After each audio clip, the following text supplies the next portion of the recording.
When Margaret passed away, everything changed. After nearly 50 years together, I was suddenly alone. No daily chats, no shared morning coffee, no quiet moments before bed. Just silence. The kind that creeps into your bones. Grief doesn't come all at once. It hits in waves. And in the quiet of that empty house, I found myself drowning. I thought moving in with my daughter Emily would help. She had a family of her own, and I figured being around my grandchildren might bring some light back into my life.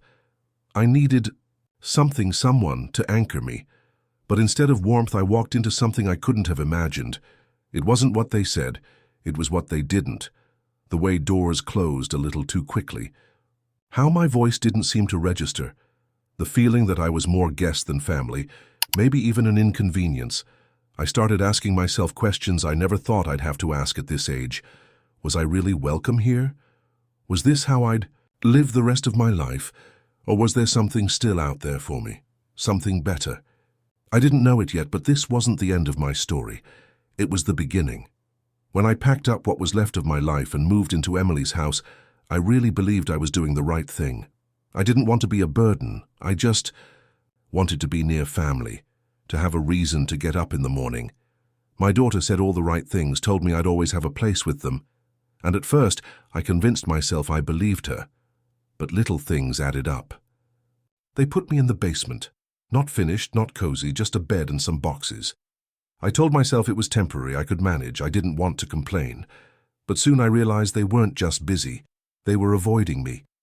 Meals happened without me. Plans were made and I wasn't asked. I'd hear laughter upstairs, the kind that makes a house feel alive, but it never reached where I was. One day I asked if I could have a key to the front door, and Tom just looked at me like I'd asked for the moon. Said it wasn't safe. For who, I wondered. The real shift came when I noticed the pantry was locked, the fridge too. I had to ask for food. At 70 years old, I was asking my own daughter when I could eat. I didn't say anything at first, because what do you even say? I felt humiliated, not just by the restrictions, but by how normal it seemed to them, like this was how things were supposed to be. I stopped feeling like a guest and started feeling like an intruder. Worse than that, I started feeling invisible. Tom had this way of talking that always made you feel like you were overreacting. If I brought something up, he'd laugh and say I was just confused, or tired, or maybe I was forgetting things. He'd smile when he said it, but there was something behind that smile that made my skin crawl. Emily barely looked at me anymore. She used to call me every week. Now we lived under the same roof, and I was lucky to get a hello. I kept thinking, maybe I'm the one who needs to adjust. Maybe I'm the problem. But deep down, I knew that wasn't true. I just didn't know what to do about it. Yet. 1. Friday afternoon, the house went quiet. No footsteps, no voices, just silence.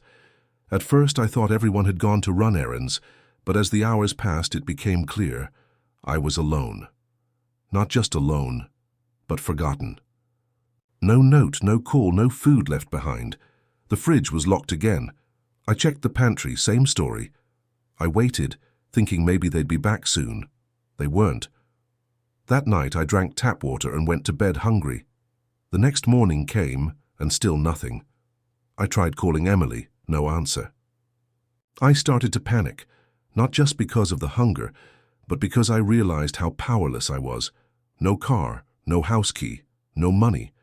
I was 70 years old and completely stranded. That kind of helplessness, it does something to you. It shifts something inside. I don't know what made me do it exactly. Maybe it was desperation or maybe it was survival. But I remembered Tom kept some cash in a small safe upstairs. It wasn't much, just some bills he stashed for emergencies. I took $300, that's all, enough to get me out of there, enough to breathe again. I walked out without looking back. I didn't leave a note. I didn't owe them. 1. For the first time in years, I was doing something for myself. I took a bus out of town with no plan other than to be far away from that basement. I didn't know where I was going, but I knew anywhere was better than where I'd been. On that bus, surrounded by strangers, I felt something I hadn't felt in a long time, freedom. It was terrifying and liberating at the same time. I was scared, sure, but I also felt alive. I watched the trees go by out the window and thought about Margaret. She always told me to put something aside just in case. Turns out she did. Exactly that. Life insurance money she'd tucked away just for me. She never said much about it, just slipped the documents into my drawer one day. I hadn't thought about it until then. But now I had a chance. A real one. To start over. And I was going to take it. I ended up in Chattanooga. I'd never been there before, but something about the name felt right, like a fresh page.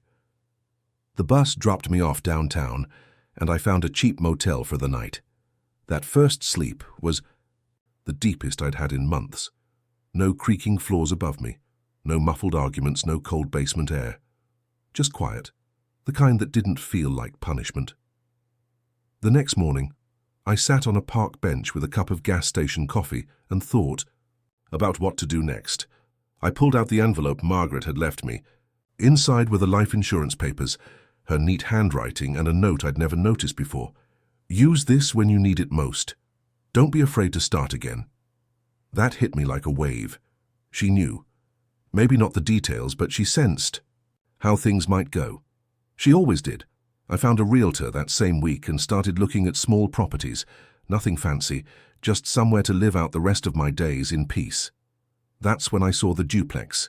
1 unit upstairs, 1 down. A little worn but solid bones. I bought it.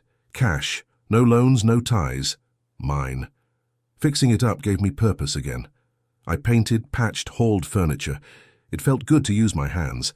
I wasn't just surviving, I was building something. A few weeks in, I met Rachel. She was at the hardware store with her little boy asking about door locks.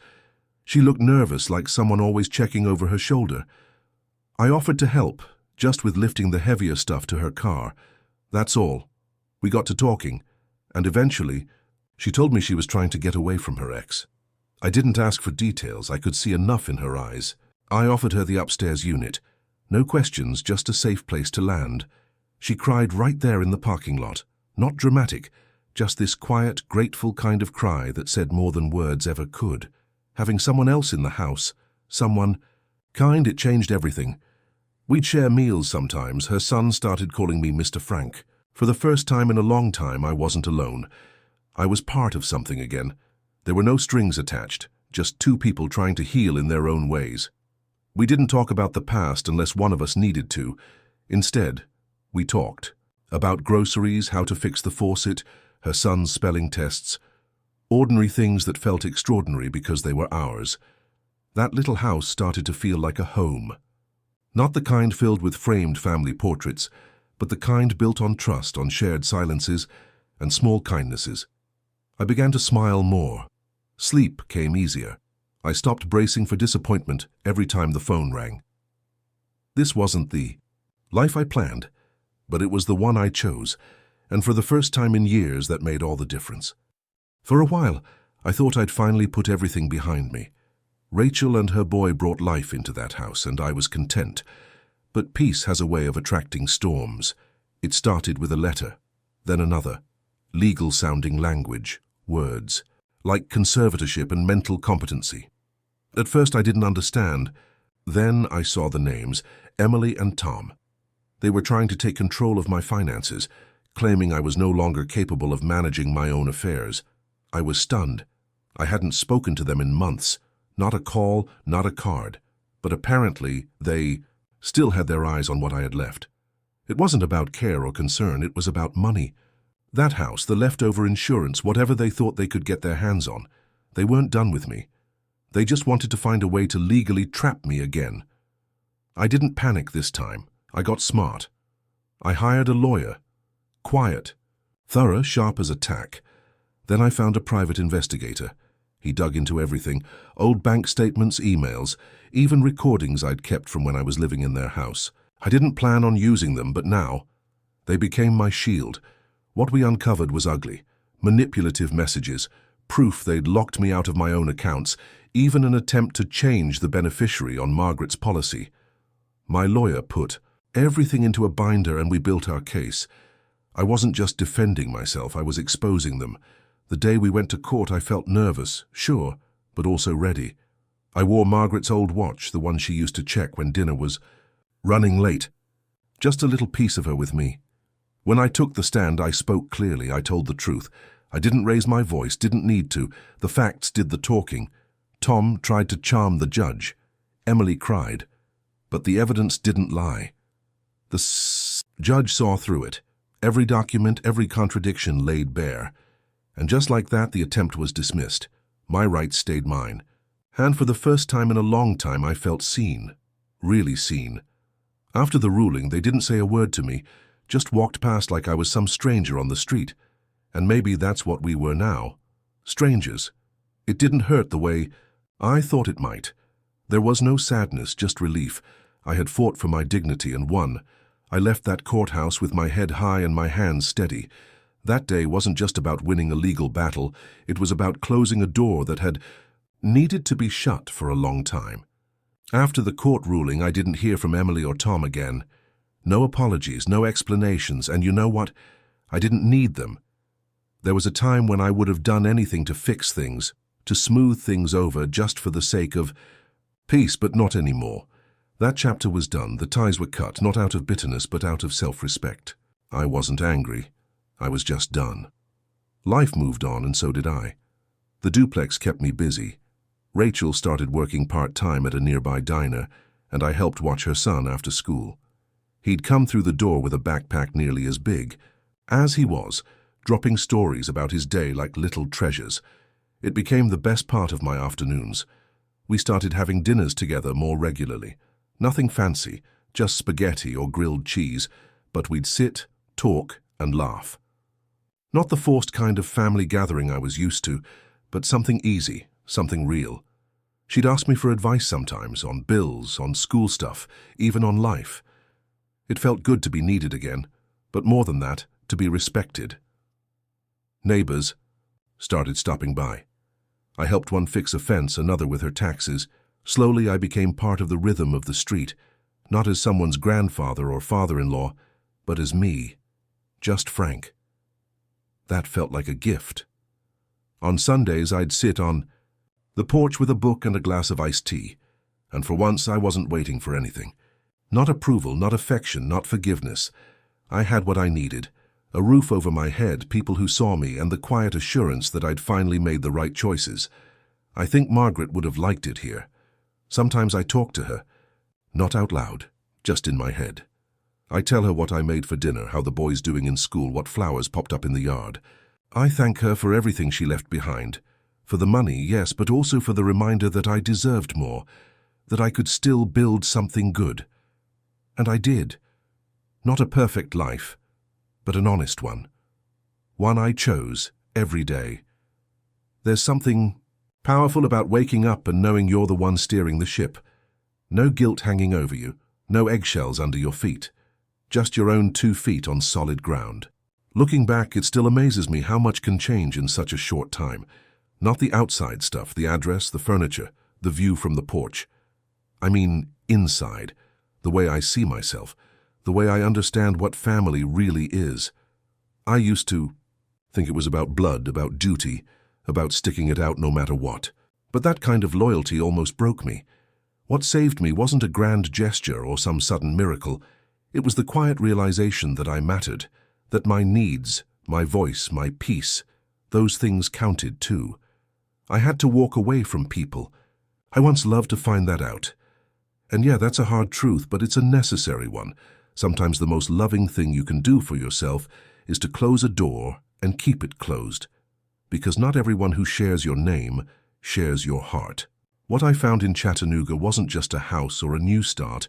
It was connection. With Rachel, with her son, with the neighbors who wave when I walk by, with a life that feels honest. There's nothing flashy about it, and that's the point. It's quiet, it's real, and it's mine.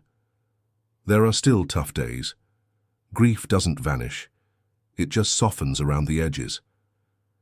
I miss Margaret in ways I can't always explain. But I carry her with me, not as a weight, but as a guide. She gave me more than memories. She gave me the push to believe I still had something left to build. And if there's one thing I hope people take from this story, it's this. You are never too old, too lost, or too late to begin again, to find respect, to give love, to be part of something that lifts you up instead of holding you down. So, if you've been holding on to something that's hurting you, maybe it's time to let go, to choose yourself even if it's scary. Especially if it's scary. And if this story meant something to you, if it helped you see your own life a little differently, do me a favor. Hit the like button, subscribe to the channel. You never know who might need to hear this next. Life doesn't come with a map, but it does give us choices.